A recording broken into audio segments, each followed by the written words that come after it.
সোফায় বসে TV on করতেই দেখলাম আমাকে আর বাবাকে একসাথে খবরে দেখাচ্ছে, আর রিপোর্টার বলছে উনি হলেন চৌধুরী সাহেব। উনার টাকার পাহাড় থাকলেও উনার সন্তান আজ অবহেলিত। উনার সন্তান ঢাকা শহরের বিভিন্ন ডাস্টবিনে খাবারের সন্ধানে ঘুরে বেড়ায়। ইতিমধ্যে চৌধুরী সাহেবকে পুলিশ গ্রেফতার করেছে। উনি তার সন্তানকে কিভাবে অত্যাচার করে তার একটা ভিডিও আপনাদের দেখাচ্ছি। ভিডিওতে দেখলাম গতকাল বাবা যে আমার থাপ্পড় মেরেছিল সেটাকে যেন ভিডিও করে ওদের দিয়েছে।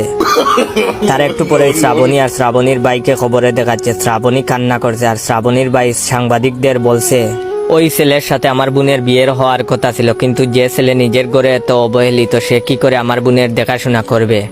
এই ছেলের কাছে আমি আমার বোনকে বিয়ে দিব না। খবরের মাঝখানে এইবার অনন্ত জলিলকেও দেখা যাচ্ছে। অনন্ত জলিল বলছে আমি ছেলেটার ভিডিও দেখেছি, খুব কষ্টদায়ক ভিডিও। খাবারের সন্ধানে ছেলেটা পাগলের মতো ডাস্টবিনে খাবার খুঁজছিল।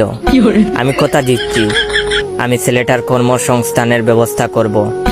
না আর সহ্য করা যায় না। আমি টিভিটা বন্ধ করে তাড়াতাড়ি থানায় গেলাম। অনেক কষ্টে বাবার জামিনের ব্যবস্থা করলাম। ওসি সাহেব আমাকে দেখে কাঁদতে কাঁদতে বলল এমন সন্তান যেন ঘরে ঘরে জন্মায়। বাবা এত অত্যাচার করার পরেও বাবাকে মুক্ত করতে সন্তান ঠিকই এগিয়ে এসেছে।